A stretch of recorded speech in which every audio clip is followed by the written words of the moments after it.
Sometimes when I'm thinking about us, before we got lost and we parted, back to back we would carry on and we'd do anything for what we started. But this time we could break. I'm running dry, everything's the same. We'll try tonight. This time we're not safe and sound, not safe and sound.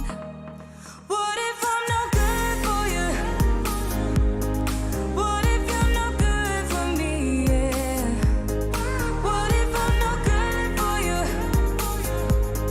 What if you're no good for me? Yeah. Sometimes when I'm reasoning about us, I know you got me, it's so effortless. Back to back we would carry on and we'd do anything for what we started. But this time we could break. I'm running dry, everything's the same. We'll try tonight. This time we're not safe and sound, not safe and sound. What if I'm no good for you? What if you're no good for me? Yeah. What if I'm no good for you? What if you're no good for me? Yeah. What if I'm no good for you? What if you're no good for me? Yeah. What if I'm no good for you? What if you're no good for me? What if I'm no good for you? What if you're no good for me? What if I'm no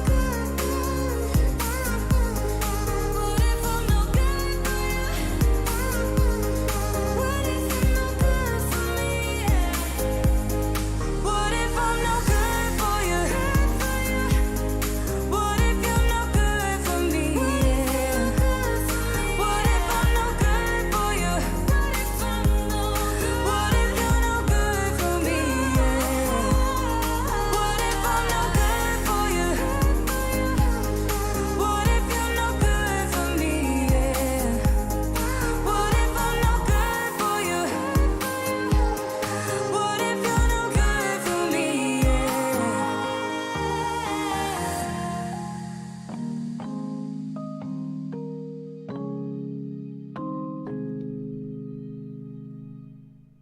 If you could learn everything you needed to know about the news in the week of FPV in 1 hour, would you do it?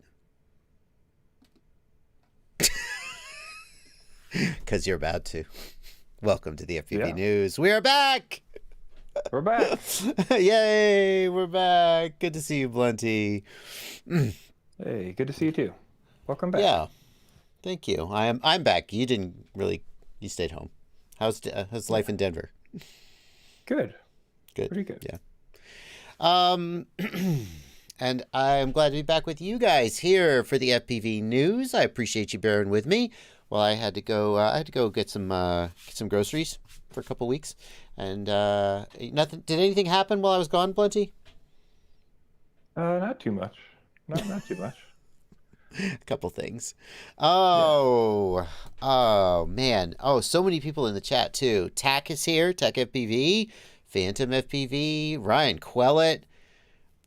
Somebody saw Ryan Quellet in the chat and they were like, "Oh, there must be some HDZero news." And I was like, "Yeah, we're going to be talking about Slat FPV's range test."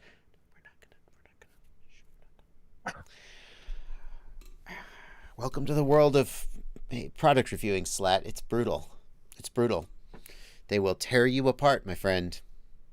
True. I've been there. You're a great freestyle pilot. Keep trying though. Don't give up. Don't give up. I'm kind of off my stride, Blunty. I'm not even sure really where to start. Let's see. You start. I say hi to you. Yeah. I say hi to the chat. Yeah. And then we just, oh, right. We talk about a couple of stories that are going to be like our favorite stories of the week just to get everybody warmed up. That's it. Yeah, what are you excited to talk about this week, Blunty? Well, we've got a bunch of good stories. I think a big one is Gyroflow 1.0. That's a big one. Yeah. People are super excited about that, and there's a reason to be. Yeah. So we'll go into that and tell you why, and look at Nerk's deep dive. Nerk, right after I do a Gyroflow tutorial, Gyroflow, of course, has been around for a long time. Probably months ago, I did a Gyroflow tutorial because I was like, let's give this a look. And then they released Gyroflow 1.0 that like completely rewrites everything and changes everything. And then Nerk does a big 45-minute deep dive, and I'm like, flip the table. Great.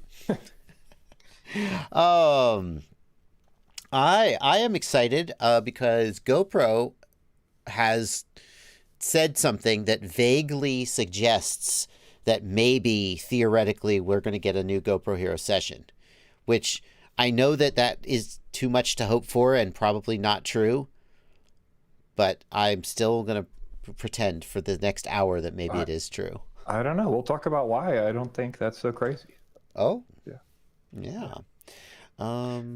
We've got a new segment this week, and it's this new segment I've started weekly. We're going to do the drone cinematic of the week. We're going to look at a cool cinematic or neat shot from the industry. Nice. Maybe give some more people some exposure, and check out some cool shots. So. Yeah, I like to expose people. Yeah. And also, I want to remind everybody to stick around to the end of the stream, because you started a new segment called It's Barely News, which is just like a rapid fire section of cool stories that aren't really news articles, but we run through them, and it lets us get some really fun stuff in that we might have left out otherwise. But for now, let's dive into the first official segment, which is PSAs, public service announcements, little things that you need to know or might need to know that we want to get right up here at the beginnings before you get bored and zone out. Yeah, and since it's been a few weeks, we do have quite a few. Okay. So let's dive on in. Number one, back in the news, another Express LRS PSA a little bit. So BetaFPV has released a Lite RX. So they've got a flat antenna. New hardware from BetaFPV?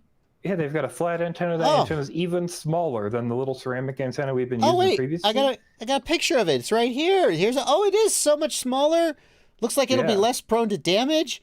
I'm sure it's made to the highest standards. Yeah, so about that. So that's why we're doing a PSA today. We're giving you some perspective into some issues that we're seeing on a couple different tests. So we've got Jai's test and Captain Bry's test here, both to give us an example to show the quality of these antennas in the distance, but both are quite poor. The modulated radio Okay, what the hey Bry, can we just that's cute, Bry. That's cute. But can I just see the results? All right, go ahead, Blunty. Yeah, so I was gonna say, so Bry actually did a deep dive and like went hardcore and did like a bunch of samples over time and graphed everything out. But the basics are that either the filtering implementation or something about the way the boards are built. It looks like the antenna maybe should have better performance than it does, but either way, there are some dulls on it that we might not want, and it looks like that's not going to be a great antenna for anybody who wants any kind of distance. Don't expect it to work like that ceramic antenna that's already been out there. It's a shame because on paper, when you look at like the gain of that antenna, it's very, very close to the ceramic antenna. So it was sort of like, well, maybe it's going to be, I mean, the ceramic antenna has slightly worse gain, slightly worse range than like a UFL antenna, but given its compact size and ease of mounting, it thought it was worth it. But one of the weaknesses of the ceramic antenna is that it's a little bit subject to damage from getting knocked about. And this flat antenna looks like, on paper, the performance is just as good, but it's more durable. But what I can't figure out, though, is the antenna worse, or is BetaFPV kind of messed it up? Does anybody, do we know? I don't think we know too much. I know Mads Tech was digging into his. He popped his off and was looking into the filters that are on it, but it's kind of hard to identify that stuff on the board. So. Sandra Dubronner, who is in the Discord, so he does a bunch of RF testing as well, and he says he tested the antenna and it was much worse against the ceramic. I'm asking him right now whether it was the antenna itself that was worse or the whole receiver design. We'll see what he says. So he says the antenna only on a self-made PCB. So that suggests that, we look at the gain of the antenna, which is like 2 dBi or something. That obviously is not the whole story of the antenna's performance. And obviously it seems like there's something else about that antenna that is not up to snuff. But Yeah. I mean, if you're running at 50 hertz, especially if you're running at higher output power like 1 watt, and if you don't need like the mostest range, like on a tiny whoop, then perhaps the antenna does have some place, but you probably shouldn't be putting it out into a big quad. That's the takeaway. Mads Tech says the antenna has some very specific needs with regards to impedance matching, and he's not convinced that BetaFPV has done it right. I wouldn't surprise me. All right. So, all right, moving on. Fortunately, I have one more XLRS PSA, but it is a little bit better. So the iFlight Commando 8 got a little bit of hype, and the iFlight Commando 8 was going to be released. They started selling them and stuff, but we got a PSA put out by the devs of XLRS. This PSA was brought to us by Wesley Vardy, and he lets us know that unfortunately iFlight was working with them, but they made some changes to the hardware and did not review that with the devs, so there's no way for the devs to confirm whether that hardware was good or not, and whether there'll be issues or not. So it is kind of a roll of the dice. Unfortunately, they didn't send that final hardware. But there is a happy ending to this story. Yeah, so the same day, basically, there was a reply. If you scroll down there, I've actually got it posted there for you. Oh, great. iFlight has replied. They responded and they said, hey, we want to clear this up. Sorry about that, basically. And the summary of this is they're sending prototypes to the devs. They're going to try to make sure devs get them before reviewers. They've pulled the orders, and they're going to make sure everything's correct before they send them. And they're going to work on the gimbal jitter issue that was addressed as well. And then also, if you scroll up a little bit, they also did donate $2,000 in good faith. They didn't even mention it in the post. They just did it. Donated $2,000 to the XLRS Open Collective project. And this is a good time to mention. We've mentioned before, but XLRS does have an open collective that helps all the devs. This buys the devs stuff like hack RFs or new hardware to test in case just there are hardware hosting issues. Yeah, hosting as well. All kinds of stuff are great, and you can always support them there. So. And you can support them. You can contribute. The link is right there if you want to contribute, if you believe in what the XLRS project is doing. This doesn't, as far as I know, go into the devs' pockets. It goes into the project, but it does cost money to do a project like this. And iFlight RC is currently the biggest donator. Kudos to them. You'll recognize other names like Nick Burns and Maytech and Rabbit Ambulance. Who is Rabbit Ambulance? Who is that guy? I looked at the list and I was like, I should be on this list. And I was number 3 on the list. But then Rabbit Ambulance knocked me down. Who is this son of a... I got to donate more money. It's good competition. No, I mean, I try to contribute to the projects that make my career possible. By the way, like I support the Betaflight Patreon. I support the EmuFlight Patreon. And I figure without their work, I wouldn't have a career. So at least I can do is tithe a little bit back. And I feel the same way about the XLRS project. Never mind that I just personally believe in the XLRS project. Yeah. And want it to succeed. So good. Excellent. Good move, iFlight. You don't have to send stuff to the XLRS devs, but generally they will find stuff that you may have overlooked, and why not take advantage of it? So yeah. All right, another PSA. This PSA is, I wanted to include this. We added this at the last minute. And the reason I wanted to include this PSA is because it shines a light on how important the EdgeTX project is. One of the reasons that EdgeTX is so useful is that they are fast to respond to problems in a way that OpenTX has not been. And the problem that someone ran into this week was that the FreeSky XJT module, the light style XJT module, has a weird interface that means it doesn't work with some radios, and specifically the Radiomaster Zorro.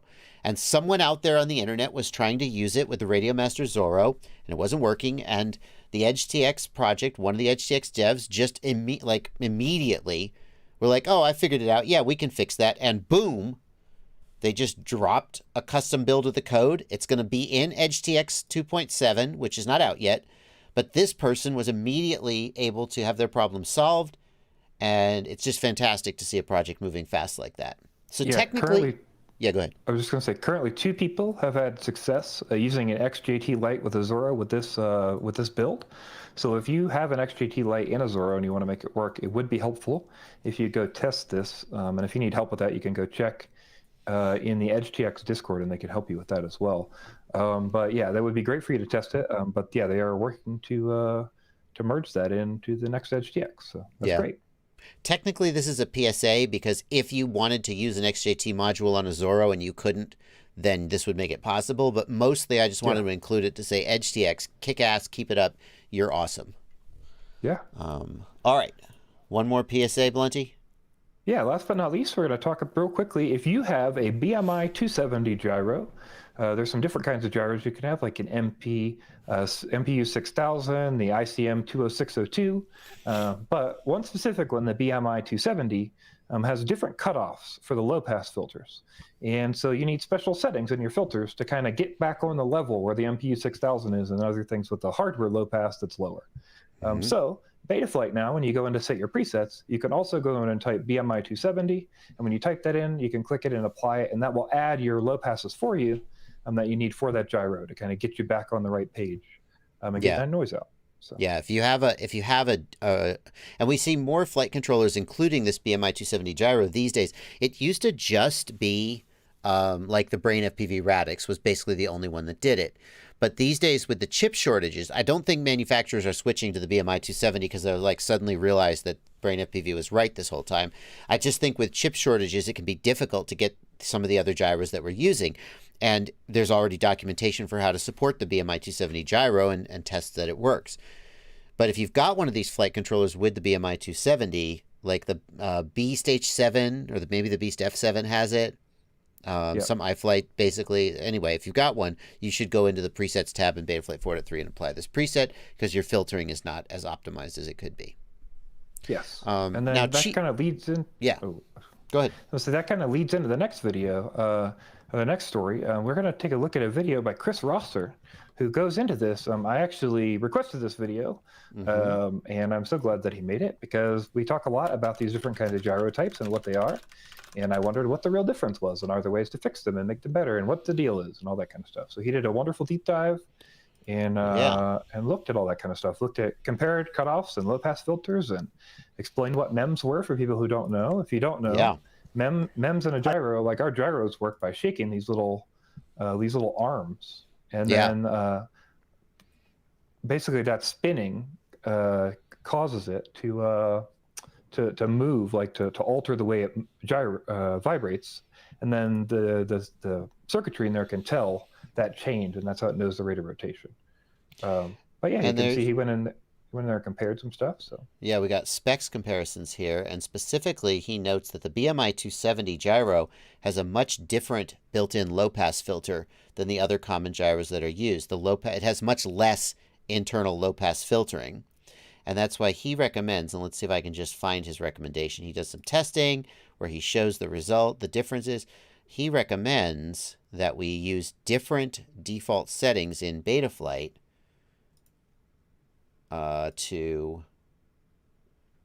where's the recommendation? Here we go. So he recommends that we set gyro low pass 2 to a cutoff frequency of 250 hertz with biquad on the BMI 270 gyro. And he also identified a custom mode that Betaflight devs could take advantage of to change that low pass filter. Yeah, there's been some conversation about that. It does change like some of the tolerances and the way the noise is handled on the gyro. So I think that'll need some testing. I know there was some discussion in that PR. So yeah, I think they're kind of working that out and trying to figure out what makes the most sense. Yeah, there's 87 comments in that conversation now. That's good. So they're getting there and diving deep and looking at comparisons and stuff. So if that is a feasible mode and that helps a lot, then they will definitely be doing that. So pretty cool. Now, Cheech FPV points out that the Betaflight preset he's seen, and I don't have a flight controller to plug in and check it here, but he says the presets that are in the Betaflight tab don't match what Chris Rosser recommends, and that I don't. Do you know about that? They're a little more. Basically, yeah, exactly what Cheech says. It's 150 hertz essentially. So they're being more conservative. And it's a PT3, and then Chris has recommended a biquad. Chris, and that's actually, I've noticed that difference. Chris Rosser tends to recommend biquad filters, and many of the other devs, including Kevin Plaisir, the Emu Flight dev, and many Betaflight devs, feel that there's something bad about biquad filters, and I don't really know enough to know what it is, and recommend the PT filters. Regardless, neither is right or wrong. I mean, there are probably smart reasons why both of them recommend it, and you could certainly try both. Sure. So if Either you're one interested, will probably get you there. There'll probably be just a little difference in delay, I would guess, is the big change there. But either should probably get you to where you want to go. regardless, if you are interested in learning a lot of really good information about how our gyros work, what they do, and the difference, if you see a flight control that says we've got a ICM 2802 gyro, and you're like, well, do I care? Definitely check this video out. It's the usual great stuff from Chris Rosser. So, awesome. Next up. All right. Well, next up, we have a follow-up. So we talked a little bit about the Scout HD, and FatShark was dropping support, and they're back in support, and what are they doing with the Scout HD and all this kind of stuff. So on that Mads Tech video that we talked about the last time, FatShark RC's account made a comment. And basically they said, that Scout HD was never officially released. What you bought and tested was clearly identified as a beta unit. Unfortunately, due to current chip prices, it's not viable to go full release. I actually expected more issues, and I'm quite pleased with the Scout HD's field performance. They said they can continue performance on the beta units. They did the best they could with the recall budgeted in. If they can't fix the unit, they'll recall it. Basically a bunch of, whatever, because it's kind of doesn't give us a lot of information. Mm-hmm. But I think at the end, I think the most interesting thing is, as you pointed out, the beta unit performed quite well, and looking forward to seeing the Scout HD in a future release. So we once again get a confirmation that FatShark is still going to make goggles. They're still going to make the Scout HD. But weirdly enough, they say that whole time it was a beta. Well, which, now, we talked about this before the show. Now, I remember when it first came out, they said it was like PTZ, pre-release or something, right? PVT was the PVT, private. Hold on, we've got a screen grab here, don't we? There's some term, I think, Mads Tech, I think maybe he could tell us what it is. He says it a couple times, but basically, it stands for something, but it's like some kind of test thing that they do. Yeah. So here's a screen grab from the Wayback Machine. Go ahead, I pulled a screen grab to show what it used to look like, because they used to label it as a PVT, and that was clear. But then at some point, GetFPV changed that. And I've got a link currently, if you go to the current GetFPV website, where you can buy it, and it is in stock, it says clearly there's no PVT. That is all gone, and that has been changed to look never like mind that, like, what the fuck is PVT? But maybe they said somewhere down at the bottom of the product link, this is a pre-release. There is nowhere here where it indicates that this is anything other than a full product release. Yeah, that I can see. Verification test. So someone buying these goggles today would, Yeah, that's a BS statement. Like, because that statement doesn't follow the facts of how it's listed from the retailer that they have listed it at. That's like on them, to me, to handle that. So, but I going back, Blunty, why? What was the trigger? Because here we got Mads Tech saying no spare parts, be warned before you buy. I think we're burying the lead here a little bit. Mads Tech is in the chat. He can certainly speak to this, or I could just go watch his damn video. But for anyone who didn't watch his damn video, is his video linked in the show notes? We showed it the last episode. I did not put it in the show notes. All right. For this episode. Bottom line is, has FatShark said they're not supporting these goggles? Is that the takeaway? Well, FatShark said they wouldn't repair them to that user, and then we reported last time that they said, "Oh, we actually are going to repair them," but kind of up in the air. And now we've got a response from them directly saying, like, "Hey, those were a test the whole time. We're eventually going to make a full release, but like, hey, we did the best we could to support a beta product." It's like it just feels so like that's not the way you respond to customers. Like, I don't know, it's not that hard. Kind of passive aggressive.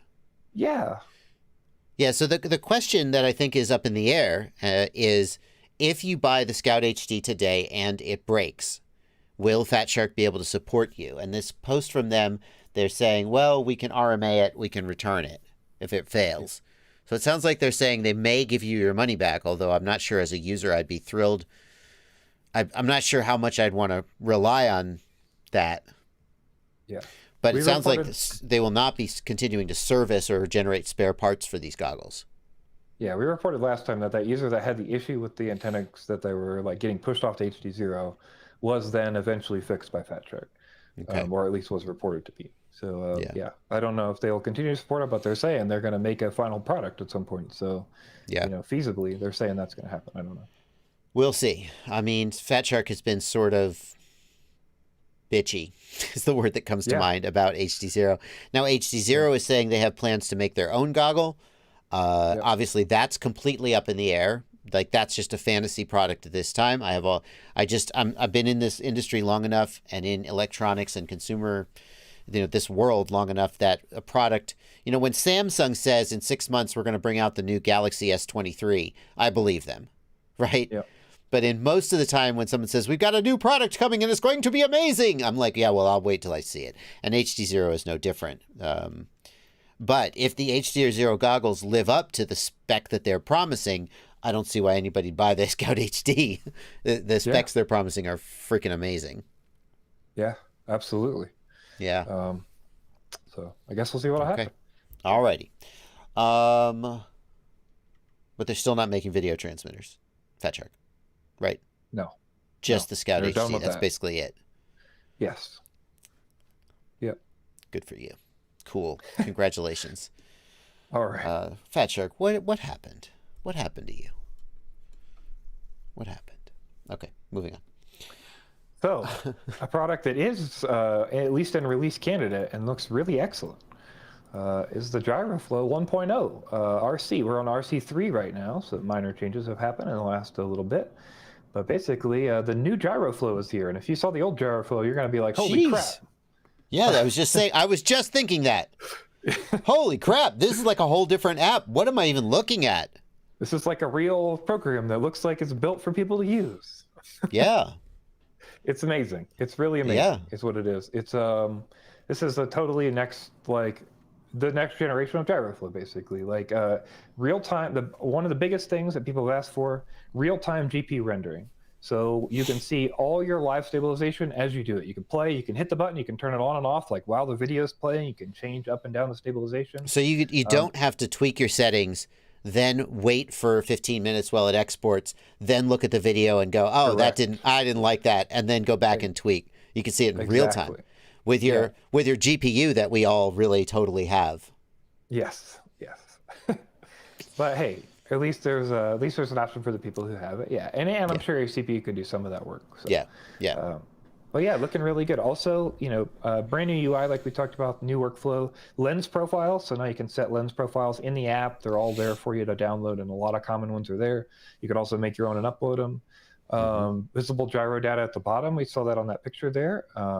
Maybe let's take a look real quick at that Gyroflow deep dive, maybe from Nurk. Show like a second or two of that. So the great thing about this is that it's free, and it works with a lot of different cameras, and it works with like black box gyro data. So if your camera doesn't have gyro data baked in, there are ways you can still do this, which is a big deal. But the big takeaway before we go look at that Nurk video is it's free. So if you have any need for stabilized video, or if you're just curious, there's literally no downside. There's no reason why you wouldn't want to just download it and play with it. And if you decide to do that, Paul Nurkala he calls it, and I think he earned this title 100%, the definitive Gyroflow tutorial. It's 45 minutes long, but it's just like, it's everything you could want to know about how to use this. So go ahead, Blunty. Where did you want to go? Yeah, so I was just going to show, like, if you scroll in a little bit, just so we can see that UI, like, near the end, somewhere there. Yeah, just so you can see the UI at the bottom there. It actually has a map of the gyro, so you can see all three axes of your gyro. And what it will do is it'll help you line up like your stabilization with the gyro. So if like your gyro was flipped, you can easily flip it back. There's a lot of easy settings there to like handle all that stuff. And then it kind of automatically does with sync points like it used to do. It's just a lot more intuitive because you can kind of see all that in the app and stuff. What were those dots? Was that Gyroflow tracking points? Yes, correct. Yes. No. So that is how it handles it now. It's doing. It's not just doing gyro. Sorry, I'm talking over you. It will do work to decide to match the gyro with the image, not just a time thing. Like it's actually trying to figure out what the movement is in the image versus the movement in the gyro. So it's kind of like it's kind of like doing image tracking, similar to how Warp Stabilizer does, but it's also incorporating gyro data. Yes. That's And I you want to could see the obviously dots set again. as many sync. Yeah, you could set as many sync points as you need to set. Fuck you.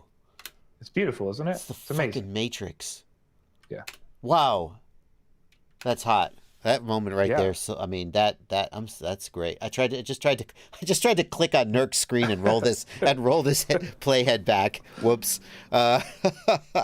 Amazing. Sorry for talking over you, Blunty. I was just sputtering with amazement.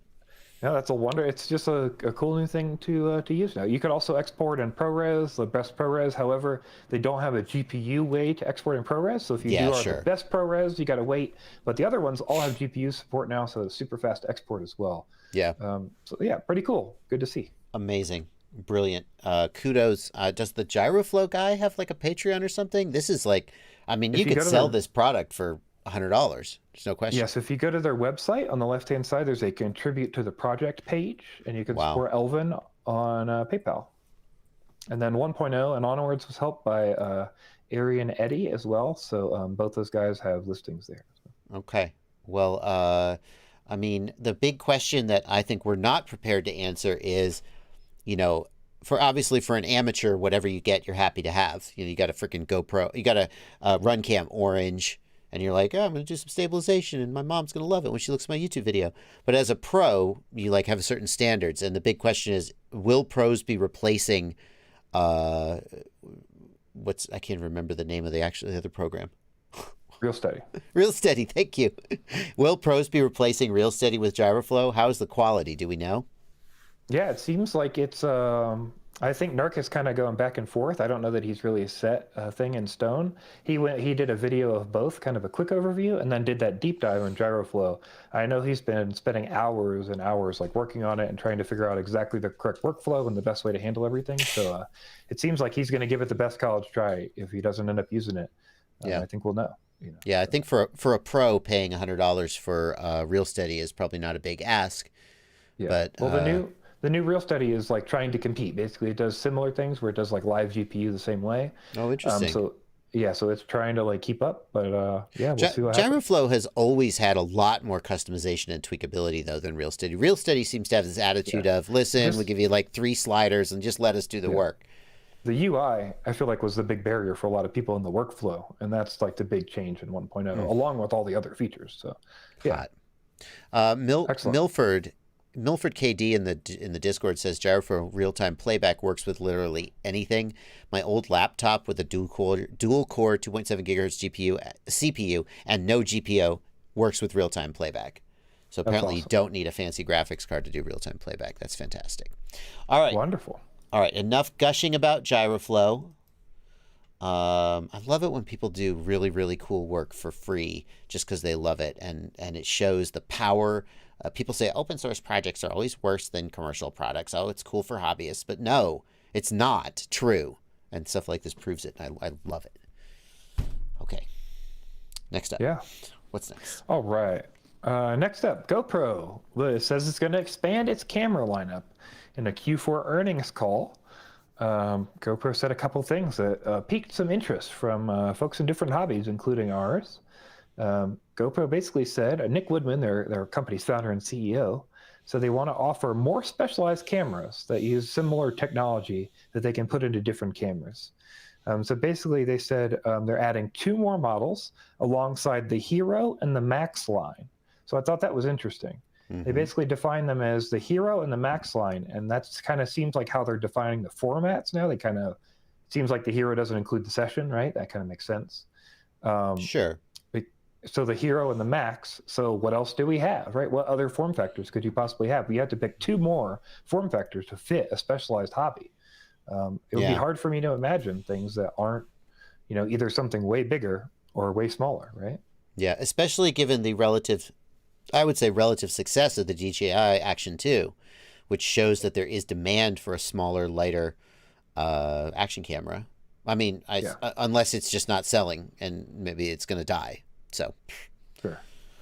Yeah, to me, the way they said that is like Hero and Max are two like lines we know the form factor of. So it's hard for me to imagine just like, yeah, where you can't go with the Hero and Max that don't mean something small and action oriented, like a session. Yeah, maybe something ultra small like the Insta360 Go. Right. I don't know. Maybe competing in but would GoPro ever go like super cheap? Like I don't know if you could see them like aim that low, right? So. No, I don't think so. Stingy. I flew with Stingy this weekend. He's running the DJI Action, loves it, and I think that Phantom's also running the DJI Action. So I was a little surprised. I was like, really? I mean, like the lens on Stingy's DJI Action camera was busted out. He's like, yeah. Whatever. You could do the Best Buy exchange. So. Well, and he was like. I was like, but the image quality's a little worse, and he's like, yeah, and there are some issues with the stabilization, and I was like, yeah, so, and he was like, 100 grams lighter, and I was like, right, dude, that's a lot of weight. So, yeah, it would be cool if GoPro did that. Carbon Cage says it's already leaked. They're doing it. We'll see. Okay, next up. Next up, we've got an event, which is actually more like it's a virtual event. So it's a freestyle video competition. So anybody out there who's listening, who likes to do freestyle, listen up. Basically, Fly High FPV is doing a freestyle video competition where they're going to sponsor. He's going to sponsor 2 pilots who win this competition. And they're looking for different things like intentionality, speed, difficulty, trick variety, originality, production, and I believe that's je ne sais quoi, but I don't know. Je ne sais quoi, yeah. Yeah. That's how I read that. But yeah, so if you submit that, you got to get it in by sometime on the 27th, and they'll be reviewed and judged live the next day on the show by Ken Herron, Mako Reactora, Doom Rider FPV, and the host of the Super Critical FPV show, Dadbod, and Dan Z. So nice. What are the prizes? They listed the prizes? Just 2 sponsorships. So they're going to sponsor 2 pilots and start sending them gear and stuff. So. Oh, well, that's really cool. Yeah. Awesome. Well, no reason not to. Now it's for real freestyle, not for like sim freestyle, right? Correct. Yeah, this is real freestyle that you submit online, and they will review and judge on the show. So. I think it's real fun. I actually judged a freestyle competition once a long time ago. Somebody asked me to do it, and it was the similar format. And in fact, for all I know, it was the same people, and I've forgotten that fact, in which case I apologize. But it was 1 minute. It was 1 minute cuts, which really, when they give you 1 minute, you really got to jam it all in and leave it all on the table. You can't just spend 20 seconds flying around setting up your move. That is also the rule here as well. 1 minute cut. So. Yeah. Cool. Alrighty. Next up, we have a video from Ivan Efimov, who is a Betaflight developer, among other things, responsible for the presets. And he has made a video containing secret Betaflight 4.3 features you might not know about. Yeah, there were quite a few things in here I had never heard of, so I thought that was pretty cool. Well, obviously, people can go check out the video, which is linked in the show notes. But Blunty, which of these features do you think we should call attention to? Well, the first one I put a link to the show notes is a Betaflight Discord server. That's the first thing he mentions there. So if you didn't know Betaflight had a Discord server, you ever want to ask any questions or anything like that, that's always there for you. But the one you're looking at there is the OSD pack counter, which is pretty cool. Mm-hmm. And basically, Betaflight 4.3 includes the ability to set a minimum arm time. And then once you're armed for that time or longer, it will count up a flight. And in that way, you can count the number of packs you're flying for like racing practice or just to see how many packs you fly. Nice. That's pretty cool. Of course, that's just for one quad. Yes. Yeah. That's certainly, I mean, that could be the kind of thing that the FAA would want you to keep track of. Not that we care about that. Do we, kids? What else we got? Some other things are pretty cool there that we know about, like the virtual FC options. And like we've talked before, like you can go in the CLI and turn off black box features to say black box space. He goes over that in this video as well. We could change the OSD menu background to black if you wanted to black the screen out when you go into the menu. That's kind of cool. You can see the smart audio version. Finally, you can see the actual version of smart audio. Yeah, so that's a big one, instead of having to go to debug. I think. Yeah, because it was always kind of there. It was just you got to go look for it. So I think that's neat that they added it right in there for you. That's fantastic. Yeah. All right. So check those out. There's more of those in there, and hopefully we'll see a Betaflight 4.3 release sometime soon. I guess not. Yeah. I mean, we got RC3, and it's been a while from RC3. Are they going to release, or are there any outstanding issues? You have any idea? I know the one major outstanding issue. I know of it's H7 stuff, but I don't know if that will be fixed in time for release or how that will work out. I know H7s are having some issues with bidirectional D-shot. Yes, I heard about that. And they're trying to fix that. So I know there's been a lot of work on that, though. So you think there's going to be an RC4 that tries to fix that, or you think they're going to go straight to release? I would guess so, but I'm not following along with it exactly. But from what I can tell, I do think there's going to be another RC. Yeah. Okay, good. So I have a few more weeks yet to make my Betaflight 4.3 Ultimate Guide. Yeah. I was worried that was going to drop while I was out of town, and I'd be like, ah. I don't know for sure, but that's my guess. Is that I believe there's some more time on that RC. Okay, good. I mean, bad. We want it now, but it's nice to have a little more time to work on my videos. I'd rather them take the time and get it all right. So there were a lot of changes to the scheduler. Quick Flash mentions that as well. There were a lot of issues with the scheduler, and yeah, so they also just fixed PWM one-shot and multi-shot. Those were broken for some other changes that they had. How and stuff. did we get to an RC3 with a broken one-shot output? Not that anyone uses one-shot anymore, I know. Well, I think that's probably the problem. Nobody uses one-shot anymore. Seems like that's a pretty big oversight that you would like have that. Do they have like a test protocol? I mean, like a list of you have to check these things. Like if I were the project manager, not the coder, I would never be the coder because I don't have the skill yeah. But if I were the project manager, I would say we need a list of things to test and you have to test them all and there'd be a spreadsheet with checkboxes. Feels like they may not have that.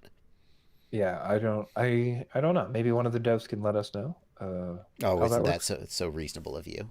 Yeah. I just want to talk shit and get people mad at me.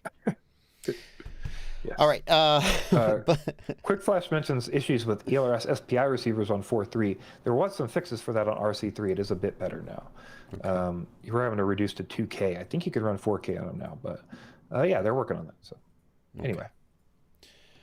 Next up, another project from our friend Mr. Shutterbug, who likes to make things as small as possible. Yes. Much to the chagrin. Never mind. He has shrunk an HDZero camera down. How small did he make it, Blunty? He made it 2.1 grams, and this is actually the original HDZero or the RunCam Nano HD camera. So this is the RunCam Nano HD that he stripped everything off of, and basically added a little TPU shell to and everything to make as light as he could. So I thought that was pretty cool. That he's like, well, they can't make me a light enough camera, so I'll just do it myself. God love him. God love him. I love it when I was talking about one of his projects and I said something like he had made it as light as possible. And he very politely said, well, I could have made it lighter. I just thought it was too much of a compromise to durability. But he really wanted, in the most polite way possible, to make sure that we all knew he could have made it lighter. He takes a lot of pride in his ability to make lightweight builds. Yeah. Super cool. So, love to see people pushing it like that. So yeah, and that means you can get like a 65 or 75. Yeah, go ahead. I was gonna say that gets his HDZero 1S down to 22.8 grams. So sheesh. Yeah, I mean that's like practically as light as an actual Tiny Wub. Yeah, it's real light. It is real light. That's really extraordinary. So. Awesome. We'd love to see it. Shutterbug, keep it up. Keep up the good work, sir. Keep it up. Absolutely. Next up, Blunty. What do we got next? All right. So we wanted to give a congratulations. Real quick, this is the time. If you care about DRL spoilers for some reason, it's been time. But we're going to tell you who won DRL. So... I definitely didn't just spoil it by bringing in the title. It's all good. But yeah, here we go. 3, 2, all right. So heads up. Congratulations. Evan Turner, heads up, has won for the second year in a row, DRL. And yeah, it's pretty cool, man. I don't know, man. I love to see it. He's always out there racing, trying hard, getting stuff done. And so if you go to 5520, we could see the last golden heat, just to have something. 5520, got it. Kind of watch what's going. Phenom. I'm going to turn the volume off here.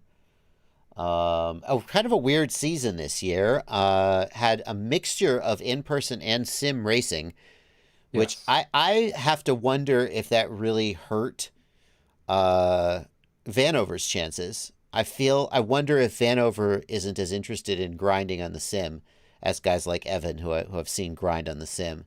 And I wonder if Yeah. Vanover would have done better if it had been 100% in person. I don't know. This is pure speculation. Sure. It ended with Vanover in third, so it was Heads Up FPV first. Second was Alex FPV, who has been new on the scene to DRL this year and has been killing it. Yeah. And then Vanover was number 3. So. And I also Alex Campbell. Is he going by Alex FPV now? I know always knew him Alex as FPV. Chief. Yeah, he's going by Alex FPV now. So I have to give a big shout out to him. Who, number one, he's also from Tennessee, not like Evan, so he's a local to my state. But in addition, I have to say, I feel like he worked, his ass off for that second place. He's always been a fast racer. He is. Before this season, I would have said, yeah, he's really fast, but he's not as got a chance against guys like Evan and Vanover. And I don't mean that in a disparaging way. I was just like, I would have just, and I feel like for him to get second in this heat means I feel like he probably worked 3 times as hard as everybody else to get there, and he earned every bit of it. And I would just a big congratulations to him for that second place finish. Yeah, absolutely. Yeah. I feel like It was it's really awkward to say that because I don't want to sound like I'm saying that Evan didn't work for his. Sure. He one thing I'll say about Alex seemed like he kind of took the Vanover role this year on DRL. So, previously Vanover's been kind of the kid who was like yelling at everybody and being like, yeah, we're going to win and all this kind of stuff. And, this time it was Alex. So it was cool to see that energy still on the set. Vanover kind of more chill and, still getting third. So it was really good. And then I've got one more link in there. Yeah. If you want to check that out. So basically, I found this Instagram link somebody sent. And somebody sent him to do a mural of Evan Turner and Rubik's Cubes. Nice. Thought that was pretty cool. Yeah. We got to see the ending. And they're giving away stuff on his channel too. I thought that was pretty neat. So yeah, I think this is sponsored. I think DRL sponsored this. Sure. There we go. The big reveal. Oh, Evan Turner, baby Evan Turner. Congrats to all the guys. Congrats to everybody who competed. Absolutely. Yeah. Bryce Dean. Bryce Dean wants. This is not part of the news, but I couldn't resist. Bryce Dean wants to know how I made my HDO goggles purple. I know a guy who does a paint shop, and he does Cerakote, which is a baked, hardened coating that is commonly used on firearms, but can be put on anything. And he said, "I'll do your goggles for you." So a guy who owns a paint shop Cerakoted them for me. He actually does anybody's, but when you find out how much it costs, most people think it's not worth it. So, all right. We got one more segment. No, 2 more segments. The drone cinematic of the week. No, I'm sorry. 3 more segments. Yes. Before that, real quick. So we talked about DRL. So we should mention DCL. So DRL is just finishing, but DCL is just starting up. So if you are interested in getting into DCL and being a racer, you can put your name on the list by getting into the draft and getting high up in the draft qualifications over the next 3 weeks. So you have until the 6th of March to get the best time you can on the 4 draft tracks, and that will put you up in the running to be drafted onto one of the teams. Okay. That's pretty cool. So yeah, no reason. Basically, not to. you'll do the top, and then you'll go and do another thing where you get like 5 tries within 24 hours to do your best time, and then people can draft out of those times. So pretty cool. Awesome for people who like to compete online. A great opportunity. Well, that drafts you into the real. That gets you drafted into the real DCL league. Right. Ultimately, you'll get in the real league. Yep. It's an online competition to begin with, though. Yes. Right. Okay. Yeah, it starts online, and then you can get drafted into a real team. So. Awesome. So we got the drone cinematic of the week coming up, and then we've got our closeout segment. It's barely news. We'll do some fun and random stories. Before we do that, let me just read the super chats. I had the idea of not putting them to the very end of the show. There's only 3 super chats at the moment. Isaac Mitchell, thanks for a $2 super chat. Aber the Ham, thanks for a $10 super chat. Aber says, glad you're back. It's been burning a hole in my digital wallet for the last 2 weeks, and it was starting to hurt. Thanks for that $10 donation, Aber. And Desi Stevens, thanks for a $5 super chat. Will latency in the DJI digital goggles affect beginner pilots in the future? My opinion is that beginners are the ones who should be least concerned about latency as long as it's below sort of a minimum level, which the DJI goggles certainly is. Blunty, you had a response, I think. You just said so. Is it? You going to elaborate? Doesn't matter. Just buy them. Yeah. I think that beginners will benefit from the exceptional range penetration and high resolution more than they will be held back by the latency. If they're even held back. If you're a newer pilot and you are thinking about latency, you're in the wrong train of thought. That's my consideration. That's what I would say. You're way farther than you need to be. It's just like if you're a new pilot and you're watching Chris Rosser's filtering video, you should probably turn that video off. Like just learn to fly, right? There's some like places I don't know that you should go as a new pilot, and I think that's one of them. Is I think you should just buy the thing that's going to be the best, that's going to look the best, that's going to keep you flying the most and get the most stick time. And for I think most pilots, that's going to be a set of DJI goggles that you can have fun and look and see all the trees. Yeah, I basically agree. And latency turns out may not be as big of a deal as everybody makes it, because Stingy and I, we'll talk about this next week on the news. Stingy and I tried to do a test where we couldn't tell the difference between 50 and 500, so oops. I've said 100 times here, and I'll say it again. I think that the DJI latency is way overblown, and I think that ends up getting people thinking that there's a bunch of problems with latency when there's random blips sometimes, and it's totally flyable. So yeah. All right. Well, we'll have that discussion next week when we 100%. Talk about me and Stingy's test. Let's take a look, Blunty. Thank you guys for the super chats. Let's take a look, Blunty, at the drone cinematic of the week. Yes. How do you want to introduce this? We're just going to watch it? Yeah, we'll just maybe cue it up and give it a shot. Okay. I'm not going to play the audio, though. Yeah, this is presented to us from a Swiss snowboarding group in the Swiss Alps. And this is, pretty cool. Just a little shot through an ice tunnel following a little one shot behind a snowboarder. So pretty neat. Never seen a shot in an ice tunnel, especially not in the Alps. Yeah. I bet it's not easy to get there. I want to see him power loop that thing. Now he's out. I want to power loop it. That's really cool. That's nice. Yeah. Who's the pilot? It's Earthpix. Puzzle Media is the media group that did the camera work there. Gotcha. Put a little heart on that. Excellent. Thank you for sharing that. Alrighty, folks. Now it's time for It's Barely News. Yes. And I'm not sure why this first one is It's Barely News, Blunty, because it sure seems like the first remote ID device to be actually in existence is certainly newsworthy. Why'd you mark this as Barely News? Because because we don't have final qualifications for the remote ID in the US. This is a remote ID that is not broadcast remote ID, or they also have that, but it's mainly meant for online connected remote ID, and it's built for the Czech remote ID system. So it's more of a here's an example of what might happen, and is what's happening in a couple small areas, but this is more like what I'm seeing as a prototype and kind of something that's going to work in certain areas, but isn't really going to be. I expect we're going to have something quite a bit different, because this is 32 grams. Yikes. But it is also meant to speak the whole time to know where it's at in a GPS location, and then it talks over low energy Bluetooth and Wi-Fi. And then also tries to has to maintain an internet connection on one version of it. So, yeah. All right. Yeah. Oh my God, 250 euros. Are you kidding me?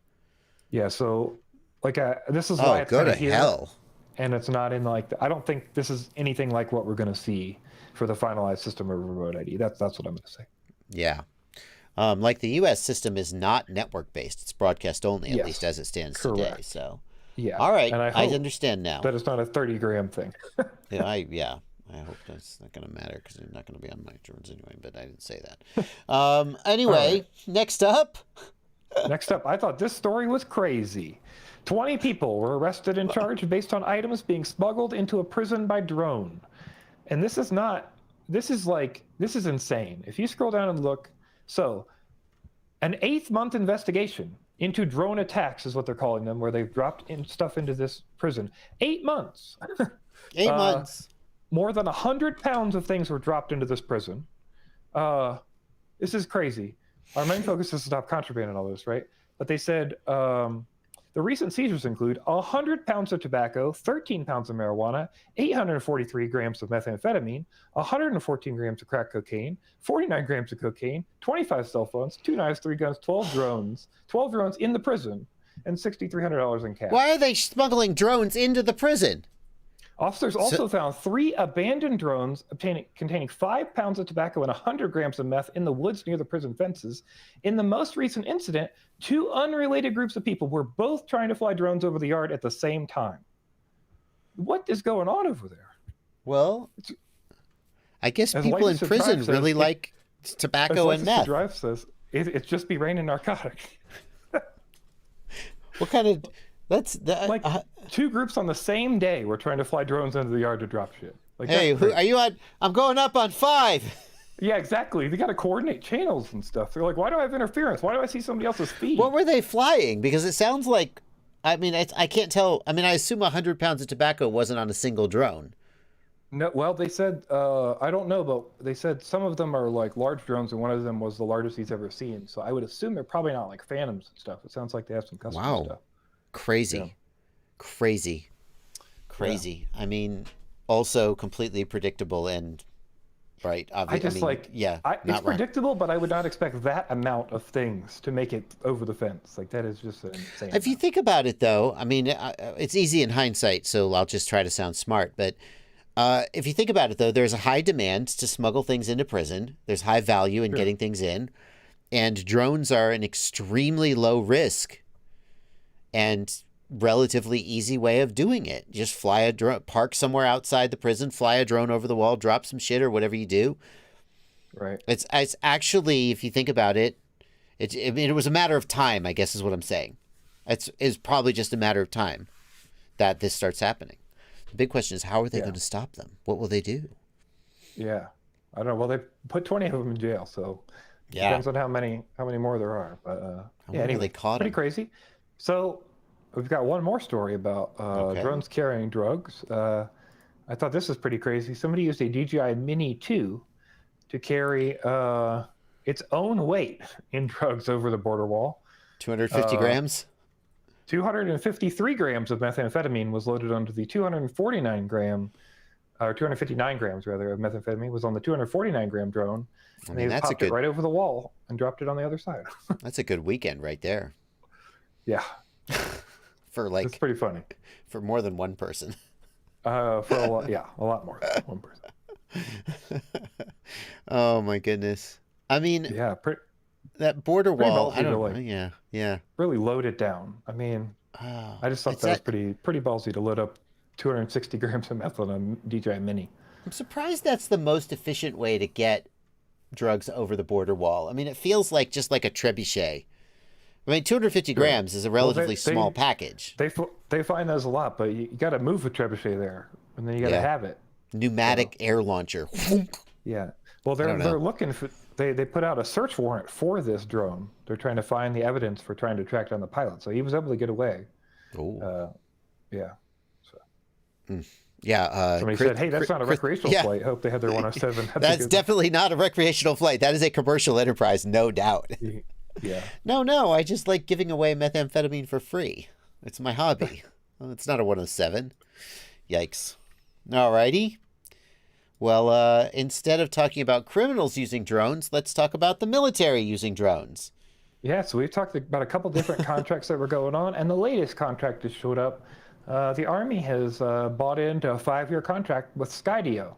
So Skydio alone will be earning $20 million a year from the U.S. Army for the next 5 years, and they'll be using their artificial intelligence quads to fly on the battlefield. So that's pretty cool. Big deal for Skydio, that's for sure. Yeah. Interesting. Are the drones any damn good? That's the big question. Well, they did testing, so they let them use like I guess 5 or 6 different companies, and then try to decide who was the best and what had the best feature set and all that kind of stuff. So they ended up picking that one. Maybe it could have been cost and stuff too, and then all that kind of stuff. But this is all coming out of the issues that the U.S. government and the branches have with DJI that we've talked about previously, where they're no longer using DJI.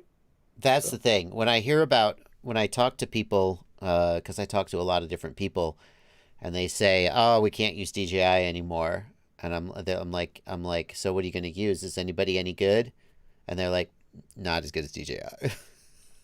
So right. I wonder if Skydio is like, okay, who can we use? Oh, I guess Skydio, you're going to get it.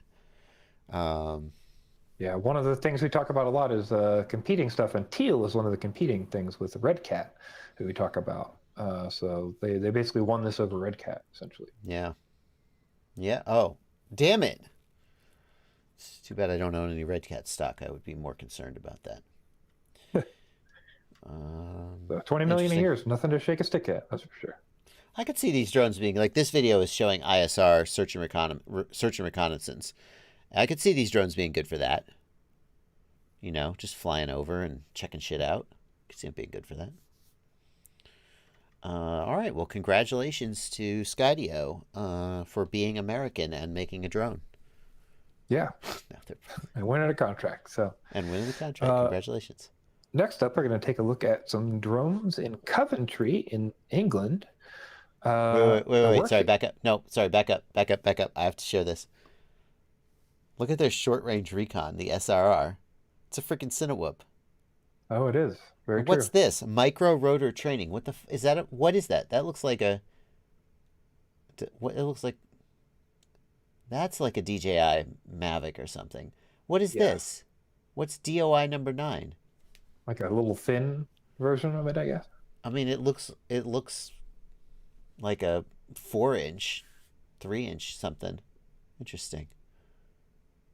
I don't know. Interesting. Okay, sorry. Go ahead, Blunty. So yeah, next up, work has begun on a new hub, which I think this is kind of the first one that'll ever be like this.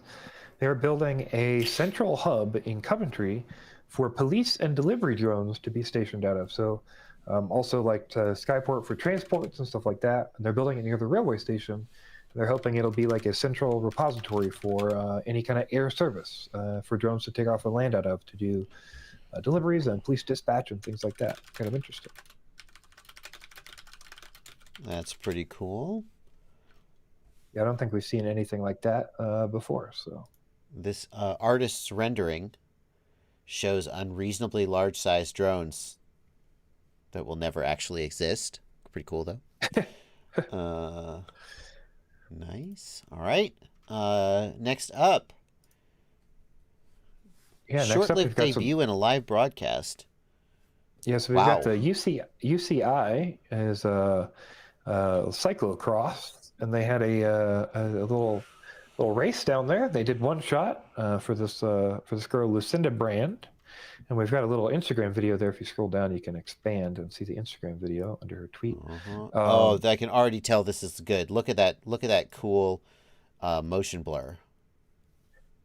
Yeah, so and she was super happy with it. She posted and she's like, "Oh yeah, thank you so much." You know, following and then she even like put up her own little poll and said like, you know, hey, who thought this was a good idea? And everybody was like, yeah, this is awesome. But unfortunately, the UCI group pulled it and said they were not allowed to fly there. So hopefully they'll fix that soon. But we're seeing more and more sports with this integrated drone shots and chasing. Yeah. So it's pretty cool any idea why they pulled it? Not really sure. They didn't really say why, whether it was safety concerns or they didn't say. But everything was planned. They had talked to the people beforehand, and for some reason they pulled it right after this. So. Yeah. Yeah, I mean, it's odd that they would okay it and then, like, in the middle of the production, be like, "Nah, we changed our mind." Like, sounds like somebody said it was okay and somebody else said it wasn't, or yeah. Kudos to the pilot. The pilot's doing a great job of tracking the bike as the bike speeds up and slows down. It's clear that there's simply no other way to get a shot like this, and really highlights how unique drones can be. 100%. So something we'll see next week. We've actually we'll take a look at some snowboarding footage that's kind of similar, but something I've seen while doing this a lot is like all these different sports kind of have a different need, right? Sometimes you want to be like in front of the hill, or sometimes you want to be directly chasing, or sometimes you want to like see the track ahead, or sometimes you want to like follow in the front or behind. And I think it can add a lot of dynamics that there's just no other way to get a shot of. So yeah, pretty cool to see. Sebi D speculates that it was related to the noise, distracting. Oh, that's possible. That is possible. The cyclists. I mean, I feel like that's the kind of thing that they will get more used to. The competitors will get more used to over time, because it feels like this is going to get, eventually a drone chasing you will just be part of the sport. And I mean, obviously, if the drone were to interfere with the results in some way, that'd be bad. But I mean, there's spectators. At any time, one of those spectators could just fall over and block the course and interfere with the event. So, the drone chasing behind them, I mean, it's just going to take time. But yeah. Mr. Hockey says it's a DJI FPV drone. Could that be true? No, it's got prop guards on it. I know it had prop guards on it. So yeah, DJI FPV can have prop guards. Does it have prop guards? They ship with. You can order them. Okay. Yeah. All right. Yeah, and last but not least, we want to let you know that the FAA is having their DAC meeting. They have this every now and then, and they're having a new DAC meeting. Or now it's called the AAAC instead of the DAC, because they've included transport, like aerial transport vehicles and stuff like we've looked at under that now. So it's not just drones, but yeah. So I've got a video here from 507RC who goes through what they'll talk about. Nothing too exciting, but we do have just some general stuff that you might want to check out. And if you do, that'll be tomorrow, so you can watch that. Well, thank you so much to 507RC for doing this coverage. These DAC meetings, as sort of dry as they are, can be really important to the expectations of our government, the U.S. government, on people who fly in America. So it's kind of a big deal. DQ speculates that the drone could impede a competitor coming from behind, since the drone in the shots was flying at the level of the rider. I guess the question is, how close are the competitors to each other, or is it kind of a time trial thing? That was actually all solo time trials, I'm pretty sure. Well, then there's no competitor coming from behind in a time trial. Yeah. All right. That is going to do it for the news. We will be back next Tuesday, as usual, with more news, including a whole bunch of stuff that came in the last 2 weeks that we kind of pushed off because it was... So we'll definitely have enough. Yeah. Let's see. Querity, thank you for a $4 super chat. And Asif Kashlon, thank you for 3 of a currency I don't immediately recognize, but thanks for 3 of them. That's going to do it. Blunty. Cool. Awesome. Have a wonderful day, everybody. Don't forget, hit that thumbs up button. If you haven't hit the thumbs up button, that's always important. It helps the YouTube analytics. Sir. Hit that subscribe button if you didn't. That's pretty insane if you didn't. Why are you not subscribed? Button. Get subscribed. And then don't forget, when this gets posted later, if you see it around, or you maybe get recommended it, pop in there, give it a view, and then give it a comment, because that helps the algorithm as well. And we appreciate you coming. Don't forget to subscribe to the Joshua Bardwell live stream clips channel as well. Linked down below. We'd appreciate that. And then, thank you for being here. Subscribe to Blunty, too. You got your own YouTube channel. How you doing over there? Absolutely. Not too much. Just every now and then if something's going on. I think the last thing I did was that T-Pro video. So. Yeah. Alrighty. Thank you guys so much. That's going to do it for the stream. See you next week. Happy flying, everybody.